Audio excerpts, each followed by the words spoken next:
Everybody, we're going to get started. Welcome everyone in person and online to the last seminar for our 2023 spring seminar series at Carey Institute. I'm delighted to introduce Dr. Joy Winbourne.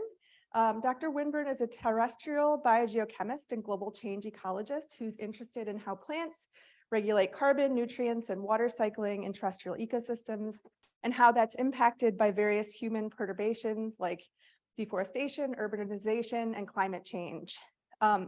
Dr. Winbourne is an assistant professor in the Department of Environmental, Earth, and Atmospheric Sciences at the University of Massachusetts Lowell, where she leads the terrestrial biogeochemistry group.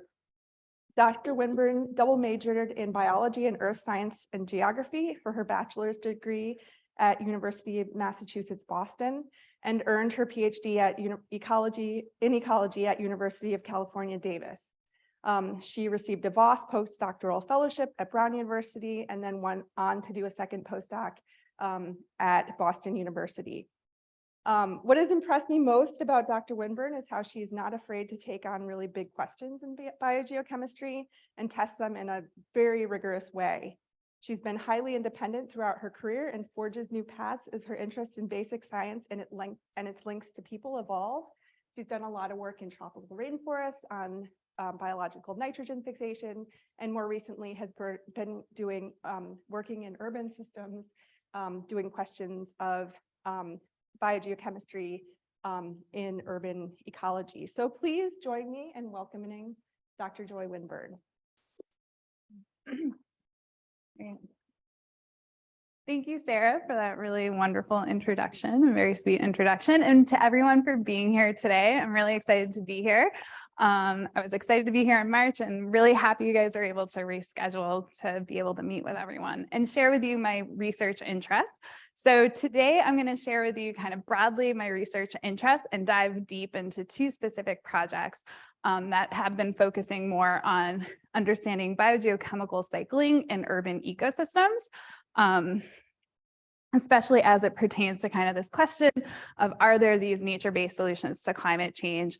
And so before I start, I wanted just to acknowledge all of those that, science is done in a team. It's very collaborative, and there's lots of folks who made this research that I'm going to share with you today possible, and lots of different funding sources and institutions. So I just wanted to acknowledge everyone who's been part of this research that I'm going to share with you today.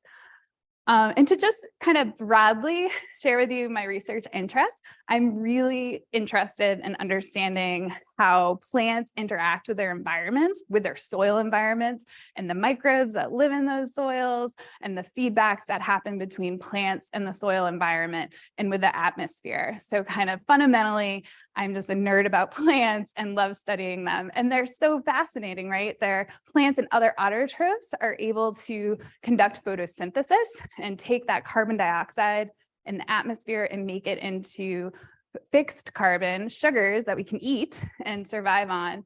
And in that process of photosynthesis, where they take that CO2 in, they are also losing water. It's this trade-off of they're taking water from the ground, liquid water, through their stem, kind of through these straw-like structures. And then at the leaf surfaces, when they open their mouths, or stomates as they're called, that CO2 comes in, but water is being released and it's moving from a liquid to a gas phase. And so those are two really important ecosystem processes that my research focuses on.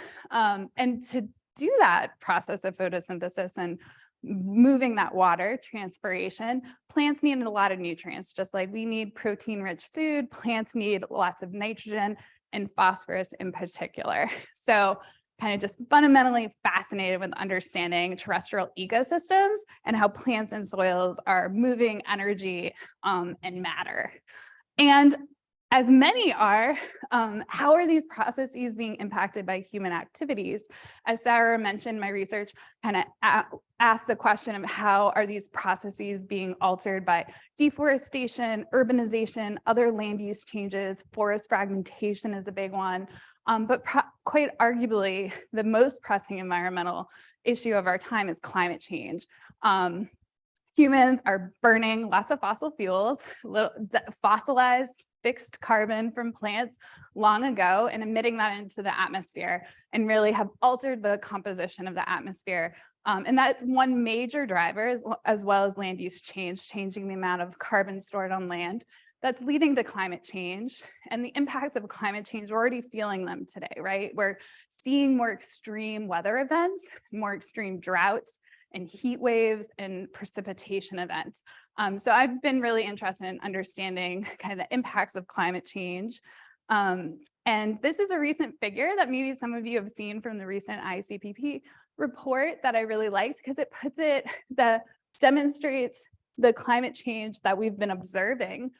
So here in that color ramp is showing you that global temperature change post pre-industrial levels, and it's warming, right? We all are feeling warmer, record-breaking heat years. But what I really love about this figure is putting in that context of, when were you born? I'm aging myself. I'm a baby of the 80s. But I also have little kids that I really think about the future they're going to be in when they're, my age or 70. And that really is going to be pretty scary depending on what emission track we head on. And so that's been a big driver in my research, is thinking about kind of impacts of climate change, understanding the pace at which climate change is happening, how much of the CO2 we're emitting into the atmosphere is making its way into land. 30% of it since the Industrial Revolution has been found to be taken up by land, and understanding to what extent that's going to continue to occur is a question that I'm interested in.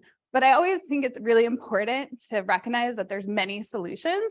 One that's being talked about a lot and one that centers in my research because of my expertise in ecosystem ecology, is understanding these nature-based solutions that are talked about. How can we, and I'll talk a minute about what exactly is a nature-based solution, but I always think it's really important to, the first solution is that social solution. We need to change our behavior and reduce our emissions in the first place. And also bring in technological solutions of renewable energies, making more energy efficient appliances, and looking at the interface between all of those is a research interest of mine. But what is meant by nature-based solutions? I feel like this is a term that gets thrown around a lot. And so this figure kind of illustrates one definition of a nature-based solution, but it's this idea that if we can protect and restore and manage effectively, or create where there used to not be, natural ecosystems, we can leverage those natural ecosystems for all the services that they provide, that we would have to invest a lot of energy or cost a lot more money to engineer. And so in that blue is kind of examples of different services that our societies depend upon from natural ecosystems. From a climate change perspective, greenhouse gas reduction, there has been a lot of the CO2 we've emitted being taken up on land. And that's one way that nature-based solutions are talked about, is how can we conserve and create to increase that carbon storage. Also, one that I think a lot about is in an urban context that I'll share with you today, is work about understanding the cooling effect that vegetation can have on societies. And another one that's really important to urban areas is also flood and erosion control. So helping mitigate some of those extreme weather events that we're seeing with climate change. And in theory, if we do this in such a way that we're kind of advancing human well-being and biodiversity and general sustainable development practices, it sounds great in theory, right? But in practice, what a question that drives my research interest is when, where, and if, and how are these solutions effective? They're being implemented. I feel like the train has already left the station, and us scientists are kind of being like, wait, there's so many knowledge gaps. There's so many fundamental questions about how ecosystems function that we still don't fully understand. So that's kind of broadly kind of what motivates my research interests. And so in my group at UMass Lowell, I kind of have three broad research focuses. One is kind of understanding that mitigation of climate change through how are terrestrial ecosystems taking up carbon dioxide or releasing it? To what extent are there sources versus sinks based on how these ecosystem processes that cycle carbon and the nutrients to cycle that carbon, how that's being influenced by different human activities and climate change. And so a lot of that research has focused on tropical ecosystems. Tropical forests have this disproportional impact on our climate. They don't make up a lot of the land surface. So they're only about like 12% of the land surface, but they're responsible for roughly 40% of that net primary productivity. So that carbon being stored on land, and they exchange more CO2 with the atmosphere than any other biome on Earth. So they have this potential to be a significant carbon sink, but the extent to which that will continue to occur into the future is, uncertain. And another focus is kind of the adaptation aspect of nature-based solutions. And this is more about the effects of climate change and other environmental issues. It's already here. We need to start adapting to it. We're already experiencing really intense heat waves that are of greater magnitude and duration. And so that research, which I'll dive into today with you today, is to share some work that I've been focusing on, kind of the role of plants and soils and helping us, especially urban environments, to adapt to some of the negative effects of not just climate change, but also of urbanization. There's a synergy there that creates, in particular, issues around heat, really hot temperatures. So I'll share with you some research I've been doing on that. And this has really focused on urban ecosystems for a variety of reasons. Some that parallel with what has attracted me to studying tropical forests is, again, this disproportional impact on the climate. But for the opposite reason, cities are only about 3% of the land area currently. That's expected to increase in the coming decades as urbanization continues to increase. But they're a source, they're a significant source, depending on how you kind of dice up the numbers. If you're looking at scope 1, 2, or 3 emissions, it's roughly like 50 to 80% of our global greenhouse gases are from cities. And they're leading the way on climate action. Cities around the globe are putting together climate action plans to reduce their emissions, to reach net zero goals. And a lot of those action plans are also focused on how can we make our societies more resilient? How can we make them more heat resilient to the negative effects of climate change that we're experiencing? And there's really important public health kind of implications of that, because we've now reached a few years ago a tipping point where the majority of the world lives in cities, more than 50% now. And that number is much higher in the US. About 85% of the US population lives in cities. So kind of addressing that and understanding nature-based solutions that are being proposed and implemented by cities, understanding those has been a focus of my research. And then a last branch of my research that you may have guessed based on the kind of carbon water focus is developing tools, developing and testing those tools for measuring those carbon and nutrient cycling dynamics across different ecosystem types. And especially in cities, they are this huge source of CO2. And so a lot of our monitoring of CO2 emissions in cities have focused on the fossil fuel, because that is the main part of it. But in order to develop really good monitoring systems, kind of tower-based, we can see the emissions, to attribute those to fossil fuel versus something else, we need to understand the biology too. Because while it's not a significant carbon sink story in cities, because cities only have like 10 to 40% canopy cover, it's not 100% like a forest, but there's a lot of it. So this is a picture of Boston, where we have about 28% canopy cover. And in the summertime, in this temperate latitude, that vegetation is really productive and it's cycling a lot of carbon. And I'll show you some data. My second project that I'll dive into with you today will show you some data showing the significant impact that that urban vegetation has on atmospheric CO2 fluxes. And that we need to understand that if we want to develop monitoring systems in cities. So first I'm going to talk about adaptation, and I mentioned cities, some of the pressing issues they're dealing with climate change and urbanization is around heat, increased heat temperatures and wanting to be more resilient. And cities are on average, in the absence of climate change, they're on average always hotter than an area outside of the city. And this is being shown, it's known as the urban heat island effect. And this diagram is kind of illustrating that, how in the city core, you have several degrees hotter temperatures than when you go out to a rural landscape. And this has been extensively studied across the globe and found to be quite common. And there's a couple different drivers.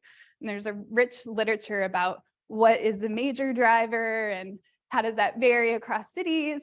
But to understand kind of this heat in cities, you have to understand the heat budget, right? And ultimately your heat budget, all that energy coming into the city is from the sun. And where does that energy go? Well, in this right figure, this beautiful figure created by Sarah Garvey, who's very artistically skilled, I am not. In this right figure is kind of showing an intact forest that you would typically have in a rural system. And that incoming solar radiation, most of it's going to evaporate water. So that orange flux is your latent heat flux, and it's a cooling flux. Going from a liquid to a gas needs energy, it consumes energy. And so that transpiration that plants are doing helps cool the local environment. And you have also some of that incoming solar radiation just gets reflected if you have shiny surfaces. And some of it's also getting absorbed and re-radiated as heat or your sensible heat flux in blue. And then some of it is also your ground heat flux, the warming of surfaces and soils. And comparing those fluxes to this left panel, this is kind of a typical scene in a city where you have buildings, impervious surface area, paved surfaces, little tree pits for trees to grow in, roads with cars, and you have far less vegetation. So that's a big driver of the urban heat island effect, is less of that latent heat flux. And more of that sensible heat flux, more of that incoming radiation going to that sensible heat flux. But you also have anthropogenic heat flux. We're driving our cars, and especially we're running things like ACs when it gets really hot, and that's pumping heat energy into the environment as well. And so there's been loads of really great studies using remote sensing data, where at various scales, usually the best scale is like 30 meters, you can look at land surface temperatures. And I'm just showing one example of that really demonstrates a strong correlation between temperatures and how much vegetation is there. So we know that green is good. More green canopy in cities has this cooling effect. And this is an example from Arlington that is just a city just north of Boston. And this is satellite data just showing the land surface temperature in the summertime in that panel B. And then in panel A is just showing you kind of different land use classifications based on the canopy. So is it a street tree dominated area? Is it a more leafy residential area? Is it a park where you have a lot of either grass or canopy trees or bodies of water? And across in panel C, I'm just kind of showing that surface temperature for each little pixel in panel B across these different total canopy cover percentages in each one of those pixels. And the color of the points is showing those different land use classifications. But in general, you see this trend, this very strong trend of more canopy cover, you have lower temperatures, surface temperatures. And you see that, that's primarily, you see most of your high canopy in parks, right? And lower canopy in your street trees. So we know that trees can have this really strong cooling effect in cities. And we've demonstrated that with a lot of different remote sensing data. But I would argue that if we want to go beyond green is good, just more canopy is a good thing. Like as a terrestrial ecologist, I know that plants have different water use strategies, that urban environments create these unique situations for trees. And we've done studies demonstrating that they do behave differently than a canopy tree in a rural setting. We see higher growth rates in some situations. And this figure on the right here is kind of showing that heterogeneity that you have in kind of planting conditions for urban trees. And you have situations that can be good and bad for the tree that's going to influence their photosynthetic rates, going to influence their transpiration rates, and those services that we depend upon. And a particular question, kind of overarching question I've been thinking a lot about is how do these rates of tree transpiration respond to these unique urban conditions that can be potentially good or bad? So cities are kind of like these multiple global change experiments happening all at the same time. We have higher CO2 levels, we have warmer temperatures, we potentially have really high rates of nitrogen deposition from all those tailpipes of cars burning fossil fuel and spitting out NOx, but also intentionally people like trees in cities, and maybe they're intentionally fertilizing or irrigating. So all these potential good things, but it also can be really hard. Your soils are compacted, maybe you are water limited, and maybe you're getting heavy metals or natural gas leaks. That's also been demonstrated to have negative effects on street trees, is kind of leaky infrastructure of natural gas. But maybe they're also getting leaky infrastructure of water. So in Boston, we have a history of and a lot of old cities like Boston have old infrastructure where sewage pipes and water pipes are potentially leaking. And we don't really have a good understanding of how urban trees are responding to these unique conditions. And then on top of that, how all these extreme weather events that we're experiencing are also influencing their activity. So I've been really interested in kind of getting at tree level transpiration rates. And in order to do that, you need to be able to measure that water movement in the stem of a tree. And the way you do that is using sap flow sensors, which have been around for about 100 years or so. And there's a variety of different sensors, but the general idea is you make a hole in the sapwood of a tree and you put a probe in there that's measuring heat moving in the sap. And often it's heat that we add. We add heat as a tracer and see where it's moving. And I've been working with this scientist, Taylor Jones, on developing this really cool new sap flow sensor. And I won't go into a lot of detail about it, but happy to take any questions. But it essentially makes it a lot easier to deploy these sensors.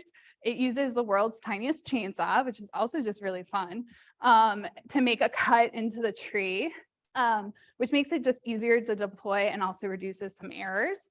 And then he's also custom designed a data logger and this probe so that it's very easy to manufacture, relatively cheap, and easy to deploy. So I have this dream now that it's a relatively cheap sensor compared to other ones available to deploy a network. It allows you to put it up kind of high on a tree.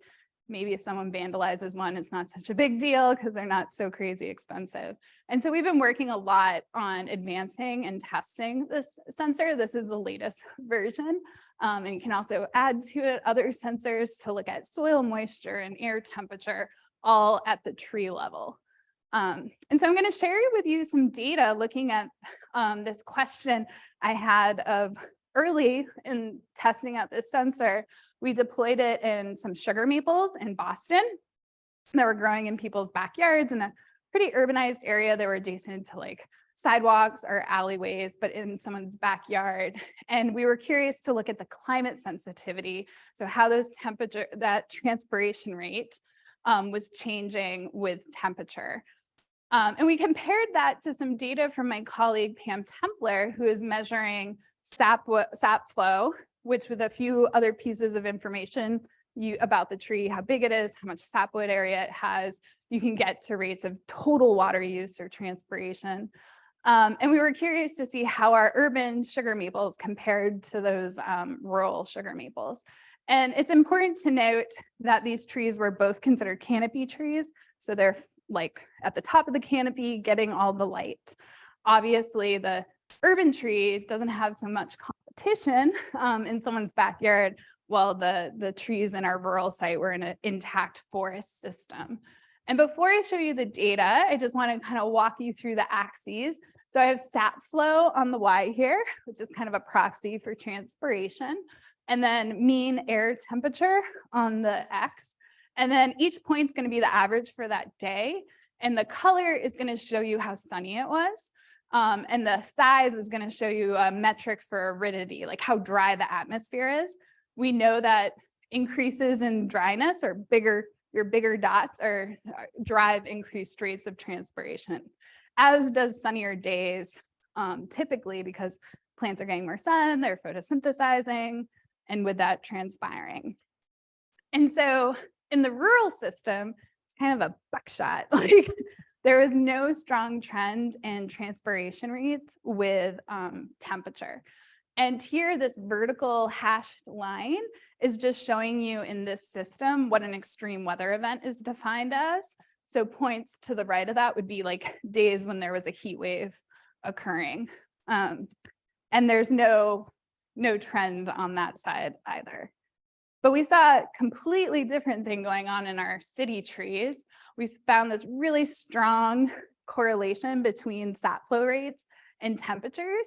And what really, in those like dots kind of trickling to the bottom, those you can see with the color ramp, those were really cloudy days early in the growing season too, before and it's really strong. And what really surprised us was on that right side of that hashed line, that's extreme weather events in the city, which are a little bit higher than out in the rural system.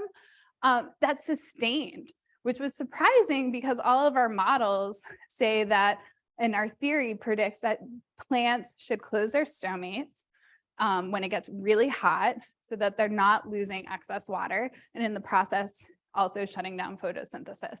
And what we see is a sustained transpiration rate. And especially maples are thought to be like have a water use strategy that's like less risky. So it was extra surprising to see them doing that.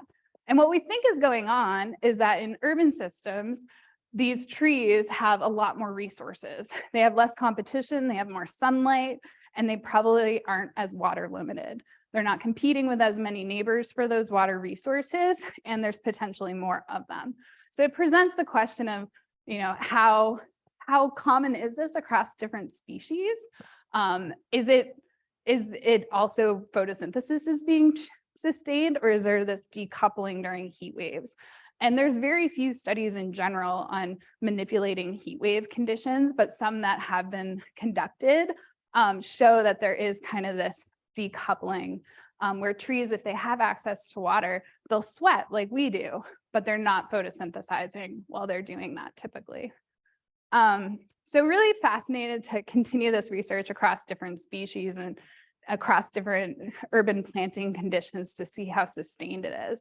And I worked with a climate modeler, Dan Lee, at Boston University to also kind of play around in the modeling space to see the implications of this kind of irrigation versus no irrigation, or like water limitation versus no water limitation. And so we used a really common model for urban climate modeling called WRF, the Weather Research and Forecasting Model. And we played around with some different knobs. We played around with canopy extent. So Boston's kind of in that 25%, but we were like, what if there's very little canopy or a lot of canopy? And then we played around with assumptions around water in the model. And what we called no irrigation was just ambient levels of soil moisture and precipitation. When we ran the model, it was during a heat wave. In our little study area in Boston where we did our sap flow measurements. And then we ran some other simulations where there was no limitation by water. Plants could get as much water as they wanted. So what we called irrigation. And what I'm showing here is some of the results from those simulations showing that what's called a Bowen ratio. So thinking back to that heat budget, you have your energy coming in from the sun, and some of that's going towards sensible heat flux, which is what we feel as heat energy and makes us, heat up. And then some of that is going towards evaporating that water. And so your latent heat flux, and looking at the ratio of those two. So if you have higher Bowen ratios, you have more sensible versus latent, that we tended to see with less canopy extent, which made total sense. As you have more canopy, you have more of a latent heat flux, and so your Bowen ratios goes down. And then also we saw with irrigation versus not a difference where you have higher Bowen ratios when you don't have that irrigation, which all makes sense. But doing this exercise, we wanted to translate what does that mean for temperatures. And so here I'm showing the corresponding surface temperatures for those different simulations. And we find pretty dramatic, it might not sound very dramatic because like from the most extreme of like 34 degrees Celsius to 32, it's a couple degree difference in Celsius between those two kind of extremes. But that has, during a heat wave event of a surface temperature, that has significant public health implications to have that much of a change in surface temperatures. And the other important thing to note with this is the models, WRF in particular, canopy is parameterized like rural grass typically. So it's also not being parameterized as, and we know trees and grasses have really different transpiration rates. So our models definitely need to improve our representation of urban canopy types. So I would expect this to be even more dramatic once kind of modified for trees. But it also presented this question of, the implications of does transpiration stop? Well, if it does, then we're going to have a reduction in that latent heat flux, and that's going to increase local air temperatures during these heat wave events, which, the human response to that is going to be if you have access and you're able to crank your AC. And we know that ACs pump out a lot of heat energy. So if transpiration does stop, it could lead to this positive feedback loop of during heat events having even more extreme temperatures. Or if urban trees can sustain transpiration, then it could potentially result in a negative feedback loop. So I'm also really interested in kind of exploring these interactions between urban vegetation and our built environment and human responses to these extreme weather events. So probably presented you with more questions than answers, which is always the case with science, right? But kind of some big conclusions is that our urban trees can really significantly cool local urban temperatures and help our cities become more resilient to these extreme weather events. But there's lots of unknown questions, and I would argue that we really need to understand mechanistically how urban trees are responding to both urbanization and these extreme weather events, and better improve our abilities to realistically represent them in our models that we use to understand and project into the future kind of temperatures in cities. All right, so I think I have plenty of time to share with you a second project that's on this third branch that I mentioned of my research that's really interested in tackling kind of tools. So I introduced the stat flow sensor, which is one kind of tool for measuring water and carbon cycling. And I've been working with a group of folks at NIST, so your National Institute for Standards and Technology in Gaithersburg, Maryland. And we've been establishing this site called the Forest Optical Reference for Evaluating Sensor Technology. And so NIST is our federal institution that standardizes measurements. And so we're doing a lot of work there to kind of standardize measurement and monitoring of greenhouse gases, especially in cities. And so we set up this little 1 hectare plot that's on the campus. This is a picture in the top left of the NIST campus, and it's on old ag land in Maryland. And they didn't develop this really beautiful chunk of forest. It's a beautiful tulip poplar stand. And so we went in on one of the forest edges, because a lot of urban forests are edges and very fragmented. So we wanted to capture that edge effect and examine it. And we heavily instrumented it. And so we did this study to measure all the major carbon cycling processes to put together an extensive carbon budget for this fragmented urban forest stand, which to my understanding has never been done before. And so it presents a really important baseline data of urban forest carbon cycling. And this is a picture of the forest. It's very beautiful. It looks like a park because it has some other interesting things going on where it's a campus with deer that are trapped. So it's really high deer pressure, which is something that a lot of suburban areas are experiencing. So we also call it the zombie forest because we've done a repeat survey of the trees and there is no recruitment. Big tulip poplars fall down and nothing fills in the gap because the deer eat all the seedlings. But they don't like the stilt grass, a really invasive plant that's just like blanketing the forest. And so in this forest, we made a whole slew of measurements, and this is just kind of a snapshot at the edge to kind of demonstrate some of these measurements. We measured size of trees in various ways, the growth of those trees, photosynthetic rates across different light exposures of the leaves across different species using the light core up there on the right, lots of flux measurements to look at respiration by the plants and their different plant parts, their stems versus their leaves, but also soil respiration. And I don't have pictures here, but we also did some experiments to partition soil respiration, what is heterotrophic and what is autotrophic. And so a whole bunch of measurements, kind of going back to that acknowledgement slide, it was a whole team effort to make all these measurements with the end goal of what is the net ecosystem exchange, so that of CO2 coming in, CO2 being released. CO2 comes in through gross ecosystem exchange, total gross photosynthetic rates, but then plants need to breathe just like we do, and so do the soils. So there's ecosystem respiration releasing CO2 to the atmosphere, and we were interested in looking at that net. And so we made a whole slew of measurements. Specifically in this budget, we looked at respiration. I'm kind of color coding them here for you.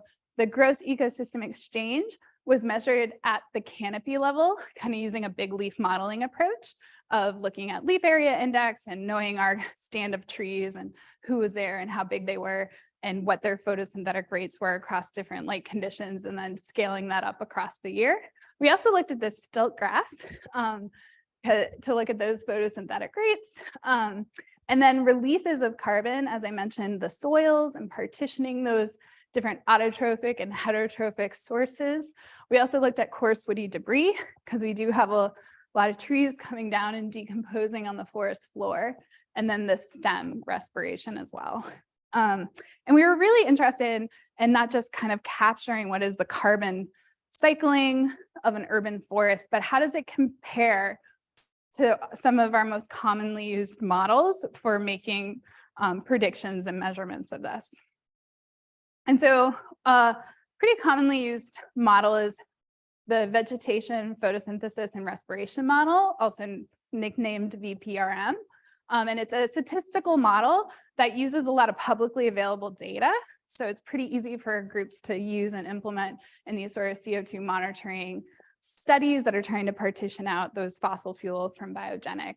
And it uses satellite data. So we kind of played around with different trade-offs in satellite data. You have more coarse resolution MODIS data shown in red, which are big grid pixels, but they're more frequent. You have higher temporal resolution versus Landsat, which is like much smaller, but less temporal resolution. And then in yellow is just kind of showing you our little forest area. And so we put together this budget and across the whole year. And this is showing kind of what those fluxes look like for what we're calling our bottom up. So those are all on the ground measurements we made for respiration from all those different pools I mentioned. And then, and that's a positive flux. So if you think like an atmospheric scientist, respiration is positive. If you think like a terrestrial ecosystem ecologist, this figure is probably like, ooh, upside down. But yeah, the negative values are gross ecosystem exchange or uptake of that CO2 by that canopy. And in red here, I'm going to show you the results for this same area, this forest plot for our model. And so we see pretty like, there's interesting seasonal deviations to look at, but pretty decent, especially during the peak growing season, pretty decent job of capturing those fluxes throughout the year. And on the bottom there, I'm just showing kind of the annual NE across those two different models. And this is another way to look at that data this is our model on the Y versus our on the ground measurements on the X across these different fluxes. So, and color coded by time of year. So our ecosystem respiration in panel A, it does a pretty decent job, except for in the winter time. So it's overestimating relative to what we're seeing on the ground, which kind of makes sense because it's respiration is a simple temperature driven prediction that uses air temperature and not soil temperature. So those are some areas of improvement, but then our gross ecosystem exchange does a pretty decent job. And then when you look at the net, and so there's some deviations and areas for model improvement. And we were really interested in kind of getting back to this question of, CO2 fluxes in cities. This is showing it across this whole area. Our study plot there is in that white little box. And this is showing the model results for net ecosystem. Oh, I'm showing you the wrong one. Yeah. The label there is wrong, but that's the net ecosystem exchange. Apologies there on the top there. It's not the fossil fuel, but at the 30-meter resolution across this whole area. And you see these strong trends where forest patches are taking up a lot of CO2. And we compared that to this data set, this anthropogenic carbon inventory systems, or nicknamed ACES data set that looks at putting together a bottom-up inventory of all your fossil fuel emissions, which in this area, and this is shown on the right, it's at a 1 kilometer scale. A lot of the emissions are from roads, which in cities, a lot of our CO2 emissions are often from driving our cars. And so we looked at those fluxes for fossil fuels versus our biogenic across the seasons. And this is showing kind of a diurnal trend on the x-axis, and that CO2 flux on the y, which again, positive values are kind of releases of CO2 to the atmosphere, and negative is uptakes of CO2 to the ecosystem. And so if you start with winter, trees in temperate systems in the wintertime, they're not actively photosynthesizing. So that blue gross ecosystem exchange is like flatline. Our soils are still respiring, and our model kind of predicts a higher rate of respiration from soils, or your orange line in that top left panel. So overall, your fossil fuel emissions are kind of driving the story of big emissions in the winter time. And then to bring your attention to summertime, so peak growing season, June, July, August, trees are photosynthesizing a lot, especially as the day turns on. This blue line trees are cranking photosynthesis and taking up lots of carbon. And when we kind of subtract out that respiration, that orange line, and look at the fossil fuel line, which is, that black line, it kind of increases as people drive their cars around, decreases when people go home. But that red line is the net between all of those. And what we see is this really significant effect of that photosynthesis taking CO2 up from the atmosphere and influencing our atmospheric conditions of CO2. So it has this big impact with specific temporal kind of snapshots that we need to understand. So in conclusion, I think the VPRM is a promising tool for kind of estimating urban biogenic CO2 fluxes. And is, as I mentioned, one of the more common models because of some of the kind of publicly available data to run it. But there are like a lot of knowledge gaps. So I mentioned we ran this on a forest site. We have been since doing measurements in the adjacent grassland site, but a lot of the parameters for urban grass systems, for which we have a lot, are pretty poorly characterized. So that's a big area of improvement for the model moving forward, is kind of better characterizing different vegetation types in cities. And looking at the time, I think I did a pretty good job of keeping on schedule, yay. I will take any questions that folks have. So thank you.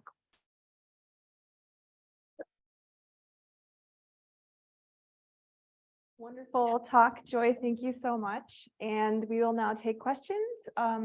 If you're on Zoom, please put your questions in the Q&A and we will answer those. And we'll also take questions from the audience.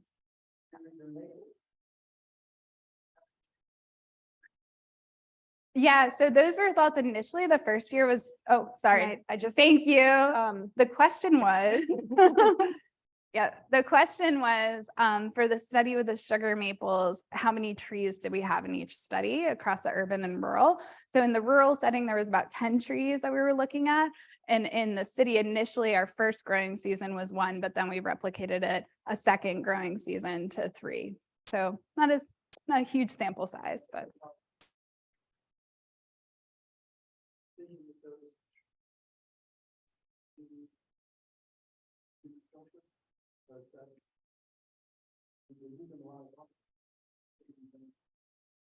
Yeah, so that's a question that I'm really excited to kind of start exploring, is to what extent are trees water limited in cities? Especially, there's been a lot of work done in kind of arid ecosystems like LA. There's been a lot of pioneering research there because trees only exist there if we irrigate, right? And so it's a huge cost, and we kind of assume in kind of more mesic systems like New England that they're not water limited, but we don't really know. We don't know where they're getting their water from. So I'm really excited to kind of couple this sap flow sensor that's kind of measuring that movement of water with techniques that'll allow us to get at pools. And so a graduate student at Boston University who just graduated and defended did a proof of concept demonstrating that we can do that using oxygen isotopes of water. And Boston's like a really cool system for doing that, because I don't know how much people know about Boston, but most of it's made land. It's not originally there. They filled in like swamps and stuff like that. And so all the buildings aren't built on bedrock. They're often built on wood pilings that will decompose if you don't keep them submerged. And when we build impervious surface area, the water table drops. So there's all these wells block by block that are monitoring and giving you access to groundwater, which is what typically makes it kind of difficult to be like, are you getting rainwater? Are you getting irrigation? Are you getting leaky sewage? Are you getting, groundwater? Is how do you get that groundwater sample to know what the isotopic signatures are? So, but yeah, it's a big unknown question, is like, where are they getting water? How is that changing their response? How water limited are they? Really interesting talk. I thought it was great to see the comparison between model and polar looking at the you highlighted the main disconnect in the total numbers is resulting from that winter differential between the two approaches. I was wondering if you could comment on opportunities for improvement that you see the deciduousness in that, or how do you bridge that gap? Yeah, so the question was, with this model nicknamed the VPRM, that's a statistical model that's measuring ecosystem respiration, which the main flux of ecosystem respiration is from soils, from soil respiration. How can we bridge that gap? Like, we saw the biggest deviation from our field measurements in the wintertime, and there have been a couple different approaches to that. One is, as I mentioned, the model is very simple temperature-driven model. So what is your temperature data? Often people don't have access to soil temperature data. So for example, a lot of the model is driven by meteorological measurements that you can get publicly available or make measurements on the ground. So we had air temperature measurements. So you could lessen that gap with better temperature data, but also that's a very simple model. We know that there's a ton of other factors that influence respiration rates. And there has been some advancements in better getting at the autotrophic part of respiration at different times of the year.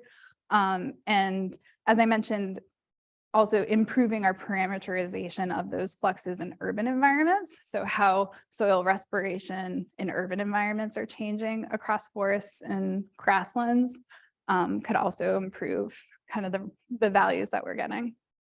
So lots of future studies and work to be done.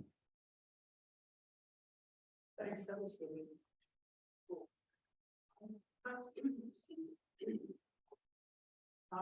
Hear that.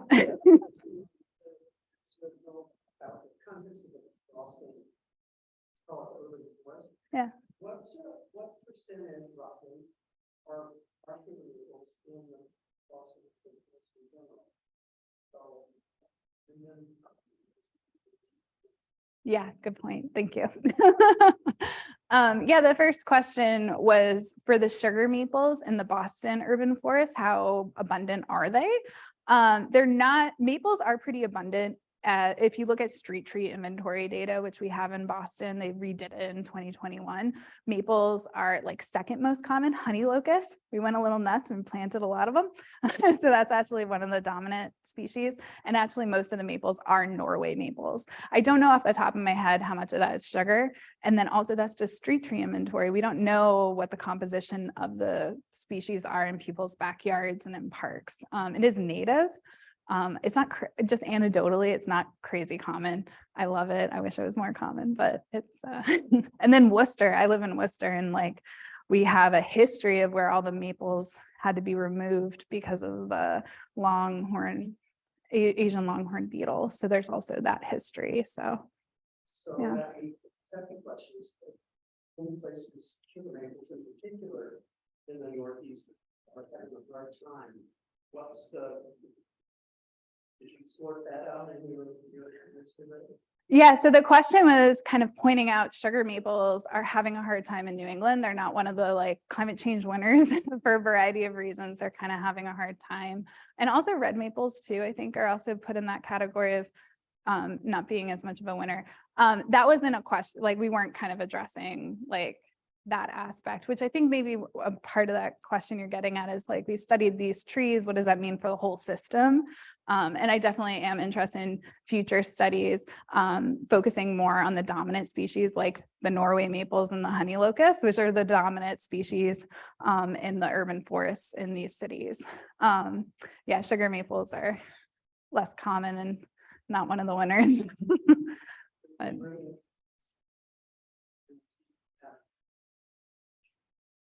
yeah, and actually I didn't show it because it was very pilot data that I was hoping to extend and then COVID hit. But we did measure in Boston, Norway's sugar maples and red maples and looked at their temperature sensitivity, and there is differences in their responses. And then we were comparing them to some rural forests out at Harvard Forest too. So it's also interesting, like not just like species level differences in the water use strategies that they have, like a maple versus an oak, they have really different water use strategies, but also within a group, like how these different maple species are responding. Yeah. I follow that up with a couple of questions. So one is mine, which is just how much difference might different species have on a cooling effect, and how much are, and maybe controlling for tree size, because bigger trees, more cooling effect. And are cities thinking about this as they're choosing what species to plant? And then I have another question online to follow that up with. Yeah, okay, there was a lot of questions in there. I'm gonna tackle the one that our city's thinking about it. And I think they really are. They're doing things like putting in inventories to know what their species are. They're working with groups. I work with I'm on the Urban Forestry Commission for Worcester, and we just put together our urban forestry plan, and they're working using tools like iTree through the Forest Service to try and quantify these fluxes. And I think there's definite improvement in all of our models to improve our quantification of kind of what these ecosystem services are. But what's really another question that I'm really fascinated in is these net benefits, right? We know that, you know, there's these trade-offs between different services that we're trying to get out of trees and urban environments. And I really have been focusing on heat, which is a big one with climate change and urbanization. But I think one that like gets talked about even more by the public in cities is air pollution, which is also a huge concern. And the way trees intercept air pollution is like it lands on the surface of their leaves and maybe gets resuspended. Like we don't have a lot of great empirical evidence on like the mitigation effect of air pollution by trees, but they land on surfaces and are likely like clogging stomates, which are going to have a negative effect on their photosynthetic and transpiration rates. So looking at those net benefits and those trade-offs and what are we trying to optimize? So I think there's a lot of room to grow in being more strategic about where we plant trees and what species based on their kind of unique features. And I could say more, but I'll stop there because you had other questions. Yeah, no, and these are questions Yeah. that Ellen Wagner had online, and they were also wondering how effective it is to plant individual street trees versus creating like clusters of trees together? Yeah, that's a great question. I won't repeat it since you just asked it. And there's been some really great research, different groups looking at that, kind of using satellite approaches to look at like patch size and then doing temperature sensor networks to kind of understand the extent of the cooling. And there was a study that came out a couple of years ago that kind of suggested there's this kind of critical threshold of at least like a 40% canopy cover extent to have that extension of that cooling effect outside of just you're underneath the tree. So I think size, thinking about patch size in our forest, but the thing I also think about a lot too is, you know, the demand. What is the demand for those services? It's often not in a park, it's at a bus stop, it's in these really built urban environments. So I think it's important to think about that too. Great question. All great questions. Thank you for all the great questions.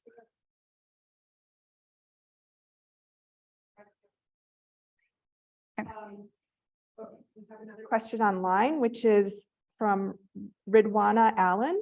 What might long-term management of a zombie forest look like? Great question. Yes, I mentioned this forest at NIST is, you know, it has really high deer pressure and there's just no recruitment. They've been really trying to tackle it from a management perspective, which presents all sorts of really fun experiments to do. But their management approach is to try and plant seedlings and protect them from deer pressures. But is it just a deer? Is it also this interaction between deer and these invasive species like this stiltgrass? And it's also like invaded with earthworms. So I don't think there's like a definitive answer there, but that's been the management approach, is to do active plantings and then building fences around it to keep the deers from eating it. But it's not always successful, and kind of understanding why. Good question. Kind of a broad sexual question, but you know, you're looking at Boston, which obviously has such strong seasonality, and I'm wondering, like, thinking about a more tropical system, I imagine trees are still very useful in those urban systems, if not more, and I'm wondering what your thoughts are in this, like, along a latitudinal gradient, the importance of this green space for the Kenai landscape. Yeah, and so the question was basic, to paraphrase, thinking about these services that trees, urban trees are providing to our society and how they're changing across like latitudinal gradients where the demands are really different and the responses of the vegetation are really different. And I think that's like, I didn't show it, but I could probably pull it up, is when I first started doing this, I was like, who's measuring zap flow? How much do we really understand this? And it's grown tremendously in just 15 years from like no studies or a few studies to like 44. I could find 44. And a lot of those were really just like 30 studies or so of, and not very many when you look geographically, there's very few studies in tropical urban forests. So I think there's a lot to understand across kind of tropical to temperate of how they're responding and what that means for their services, because it could be argued they're needed, especially the cooling services, much more in tropical systems that are going to be having much more extreme weather and heat events. But also, lost my train of thought there for a second. It'll come back to me. Yeah, I had another thing I wanted to say. I forgot. Sorry. Any other questions? So, putting the two systems back together, the transpiration effect, if you were to calculate that in the same dense forest, which one would have the bigger impact on climate cooling versus carbon? Okay, sorry. I was thinking about the thing I forgot, which I remembered, but I'll circle back. So your question was thinking about the cooling impacts that vegetation have. They have the carbon sequestration part and also the transpiration part. And what is the relative importance of that in urban ecosystems? I think the transpiration is like the big one, because there's just less of it, right? Like you're not in an intact forest, there's 100% canopy, there's less CO2 uptake potential there. In urban environments, we have far less, like if we're lucky, it's like 30%, but sometimes it can be as low as 10%. So it's not, and there's not a lot of surface, right? It's like 3% of the surface area currently. So cities, carbon sequestration, I think it gets mentioned as a service, and it's important to understand the extent to which it is. But I think if you're kind of looking at the relative magnitude, the transpiration is much more significant. And back to circling around, one thing I feel like I focused a lot about the good things that we love about trees, but there's also tons of like disservices, not just management, but also kind of thinking about tropical systems. They're really humid. So I'm also really interested in looking at like types of heat waves. Often they're dry, but not always. They can be really humid, and creating more humidity can be bad. And then also there's been studies looking at the urban heat island effect and how trees can actually amplify the temperatures at night, because that canopy can, all that heat that's being kind of generated during the day gets re-radiated at night, and then canopies can kind of like trap it like a little blanket. So thinking about those net benefits, I think is really important across those climate gradients. But it's also really interesting to study of just, Boston's going to feel like DC, and like it also helps us understand what our future has to hold. Great questions. Thank you, everyone. Wonderful. So thank you so much, Joy, for a fantastic talk that you rounded out our seminar series with. For those of you here in person, Joy's around for lunch and also for the rest of the day today. So if you don't have a meeting scheduled with her, I'm sure we can find a time for you to chat, including at happy hour this afternoon and at my house at dinner tonight. So please join me in thanking Dr. Winbourne for a wonderful talk. Thank you, everyone.